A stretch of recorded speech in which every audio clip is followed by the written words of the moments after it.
नमस्कार दोस्तों, स्वागत है आपका हमारे चैनल में। दोस्तों, आज मैं आपके समक्ष स्कंद पुराण की एक बहुत ही मार्मिक और रोचक कथा लेकर के उपस्थित हूँ। अक्सर हम इस संसार में देखते हैं कि और सोचते हैं कि पापी लोग हमेशा खुश क्यों रहते हैं और पुण्यात्मा हमेशा कष्ट में क्यों रहते हैं।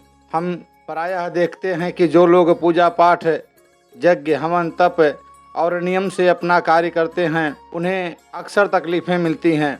समाज में उनकी उतनी पूंछ नहीं होती है, लेकिन जो झूठ बोलते हैं, फरेब करते हैं, धोखा करते हैं, मक्कारी करते हैं, सदा गलत कार्य ही करते हैं, उनकी अक्सर वाह वाह होती है। और कभी कभी तो ऐसा लगता है कि ये पूजा पाठ, जप तप सब कुछ व्यर्थ है, क्योंकि अक्सर देखा गया है कि जो सही मार्ग पे चलता है उसे तकलीफ़ ज़्यादा मिलती है, और गलत कार्य जो करता है इस कलिकाल में वह निरंतर तरक्की करता है, संसारिक पदार्थों की प्राप्ति करता है। ये अपने मन के भाव, आपके भी मन के भाव अक्सर मन में आते हैं। इसी के ऊपर स्कंद पुराण की एक बहुत ही सुंदर कथा है।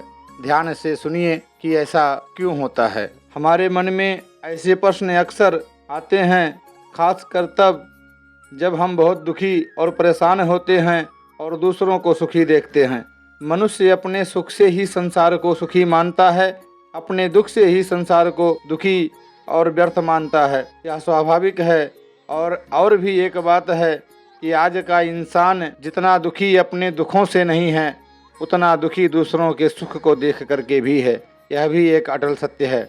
तो चलिए स्कंद पुराण की एक बहुत ही सुंदर और ज्ञानवर्धक कथा सुनते हैं। बहुदक नामक एक तीर्थ था। यहाँ नंदभद्र वैश्य रहते थे, धर्माचारी सदाचारी पुरुष। उनकी साध्वी पत्नी का नाम कनका था। नंदभद्र चंद्रमौली भगवान शंकर के बड़े भक्त थे। बहुदक में कपिलेश्वर महादेव के नाम से प्रसिद्ध शिवलिंग था। नंदभद्र तीनों समय कपिलेश्वर मंदिर की पूजा किया करते थे। नंदभद्र कम से कम लाभ लेकर माल बेचा करते थे और ग्राहकों के साथ बराबरी और ईमानदारी का व्यवहार रखते। गलत माल और बुरा सामान नहीं बेचते और जो कुछ मिल जाता उसी में संतुष्ट रहते थे। नंदभद्र का जीवन सन्यासियों जैसा था। सब नंदभद्र की सदाचारी, संपन्न, सुखमय जीवन की प्रशंसा करते। वहीं पर नंदभद्र के पड़ोस में रहने वाला सत्यव्रत, जो बड़ा ही नास्तिक एवं दुराचारी था, उनसे जलता था। सत्यव्रत हमेशा चाहता था कि किसी प्रकार नंदभद्र का कोई दोष दिख जाए तो उसे धर्म के मार्ग से गिरा दूं, उसे समाज में नीचा दिखा दूं। नंदभद्र पर झूठे आरोप लगाना और सदा उनके दोष ही ढूंढते रहना उसका स्वभाव बन गया था। दुर्भाग्यवश अचानक नंदभद्र का एकलौता पुत्र गंभीर रूप से बीमार हो गया, पर नंदभद्र ने दुर्भाग्य मानकर उसका शोक नहीं किया और प्रभु की इच्छा समझ करके, भगवान शंकर की कृपा मान करके वो पुत्र के बीमारी से बहुत ज़्यादा दुखी नहीं हुए। पुत्र के बाद उनकी पत्नी कनिका भी गंभीर रूप से बीमार हो गई। नंदभद्र पर विपत्तियां आई देखकर उनके पड़ोसी सत्यव्रत की बाँछें खुल गई। उनको बहुत खुशी हुई। उसने सोचा कि शायद नंदभद्र को धर्म से भटकाने का यही अवसर है, क्योंकि इस समय वह पुत्र और पत्नी की बीमारी से परेशान है, मन व्यथित है। सही समय जान करके सत्यव्रत नंदभद्र को सांत्वना देने का ढोंग करते हुए उनके घर जाता है और उनसे कहता है कि नंदभद्र जी, तुम्हारे जैसे धर्मात्मा को यह दुख उठाना पड़ रहा है। लगता है कि धर्म कर्म सब ढकोसला है। कई बार सोचा कि मैं तुमसे कहूँ, पर संकोच बस कहा नहीं। दिन में 3 बार पूजा स्तुति सब व्यर्थ है। भैया नंदभद्र, धर्म के नाम पर क्यों इतना कष्ट उठाते हो? जब से तुम इस पत्थर पूजन में लगे हो तब से कोई अच्छा फल तो मिला नहीं। इकलौता पुत्र और पत्नी दोनों बीमार हैं। भगवान होते तो क्या ऐसा फल देते? यही है तुम्हारे पाठ पूजा का फल। इसलिए मैं कहता हूँ, आनंद पूर्वक खाओ पियो और भोगों का भोग करो, यही सत्य है। पुण्य और पाप सब कुछ कल्पना है। नंदभद्र, तुम्हें तो मेरी यही सलाह है। अब सत्यव्रत की बातों का नंदभद्र के पर कोई प्रभाव नहीं पड़ा। वह बोले, सत्यव्रत जी, आप अपने आप को ही धोखा दे रहे हैं। क्या पापियों पर दुख नहीं आते? क्या उनके पुत्र स्त्री बीमार नहीं होते? जब सज्जन दुखी होता है तो लोग सहानुभूति जताते हैं, पर दुराचारी के दुख पर या उसकी मृत्यु पर कोई सहानुभूति नहीं दिखाता। अतः धर्म पालन करने वाला ही ठीक है। अंधा सूर्य को नहीं जानता, पर सूर्य तो है। ईश्वर के बिना संसार का संचालन नहीं हो सकता। बगैर परमात्मा के इजाजत के एक पत्ता भी नहीं हिल सकता। इसीलिए आप अपना काम करिए और हमें अपना काम करने दीजिए। तब सत्यव्रत ने उन्हें टोक कर पूछा कि देवता हैं तो दिखाई क्यों नहीं देते? ये दिखना चाहिए उनको जब भगवान हैं। तब नंदभद्र ने कहा कि देवता आपके पास आकर याचना नहीं करेंगे कि हमें आप मानिए। बातचीत बहस में बदलने लगी। नंदभद्र अधिक विवाद नहीं चाहते थे, इसलिए वहाँ से उठकर चले गए। पर उनके मन में यह विचार आया कि भगवान सदाशिव का साक्षात दर्शन करके पूछूं कि आप के बनाए संसार सुख दुख जन्म मरण आदि में कलेश क्यों है, यह दोष रहित क्यों नहीं है। यही सोचकर नंदभद्र शिव मंदिर आए। कपिलेश्वर लिंग की पूजा करके भगवान के सामने हाथ जोड़कर खड़े हो गए और भगवान के आगमन की प्रतीक्षा करने लगे। सोच लिया कि जब तक भोलेनाथ दर्शन नहीं देंगे तब तक मैं ऐसे ही खड़ा रहूंगा। दृढ़ प्रतिज्ञा कर लिया नंदभद्र ने। लगातार 3 दिन और 3 रात नंदभद्र वैसे ही खड़े रहे। चौथे दिन एक बालक उस मंदिर में आया। वह गलित कुष्ठ का रोगी भयानक पीड़ा से कराह रहा था। उसने नंदभद्र से पूछा, आप इतने सुंदर और स्वस्थ हैं, फिर भी आप दुखी क्यों लग रहे हैं? तब नंदभद्र ने अपना संकल्प उसे बताया। बालक ने कहा, अनचाहे का मिलना और मनचाहे का बिछड़ना, इससे मानसिक कष्ट होता है। रोग और परिश्रम से शरीर को कष्ट होता है। मानसिक कष्ट से शारीरिक होता है, और यदि शरीर में कष्ट हो तो मानसिक कष्ट होना स्वाभाविक ही है। दोनों एक दूसरे के साथ जुड़े हुए हैं। तब नंदभद्र ने पूछा कि फिर क्या किया जाए? तब उस छोटे से बालक ने कहा कि बंधुवर, औषधि से शारीरिक कष्ट दूर होते हैं, पर मानसिक कष्ट तो ज्ञान से ही दूर होता है। मस्तिष्क को यदि ज्ञान की सही खुराक दी जाए तो वह कष्ट मुक्त हो जाता है। अब नंदभद्र ने उस बालक से ज्ञान भरी बात सुनकर उत्सुकता में उससे पूछने लगे कि ज्ञानी बालक, मैं आपकी बात से सहमत हूँ, पर एक प्रश्न है कि इस लोक में पापी मनुष्य भी इतने धनी और सुखी क्यों होते हैं, जबकि उन्हें तो उनके कर्मों के कारण कष्ट में होना चाहिए था। भगवान के विधान में यह दोष क्यों? तब बालक ने मुस्कुराते हुए कहा कि सुख और दुख किसे कहते हैं, यह समझ का फेर है। मैं आपको थोड़ा विस्तार से बताता हूँ। हे भले मानस, संसार में 4 प्रकार के लोग हैं। पहले वे जिनके लिए इस लोक में तो सारे सुख सुलभ हैं, धन दौलत सत्ता प्रभाव बाहुबल सब कुछ, परंतु परलोक में उनको कुछ भी प्राप्त नहीं होगा। उनके पूर्व जन्मों के जो पुण्य शेष हैं उसे वह इस लोक में भोग रहे हैं, लेकिन वे नए पुण्य नहीं कमाते। ऐसे लोगों का सुख भोग केवल इसी लोक तक है।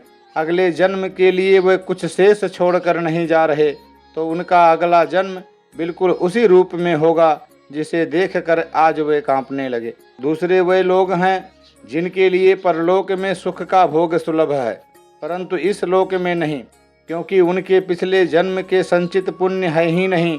वे तपस्या करके नए पुण्य कमाते हैं, उससे परलोक में सुख का भोग प्राप्त होगा। तपस्या से अर्थ केवल देव साधना ही नहीं होता, कर्म साधना भी तप है।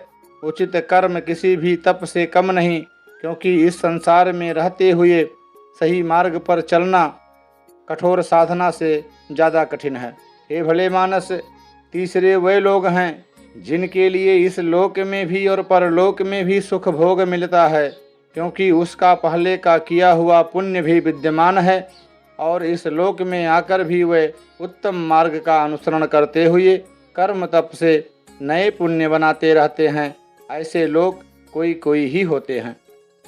और चौथे वे जिनके लिए ना तो इस लोक में सुख है और ना परलोक में, क्योंकि उनके पास पहले का कोई पुण्य संचित तो है नहीं, और इस लोक में भी वे पुण्य कमा नहीं रहे। ऐसे नीच जनों को धिक्कार है।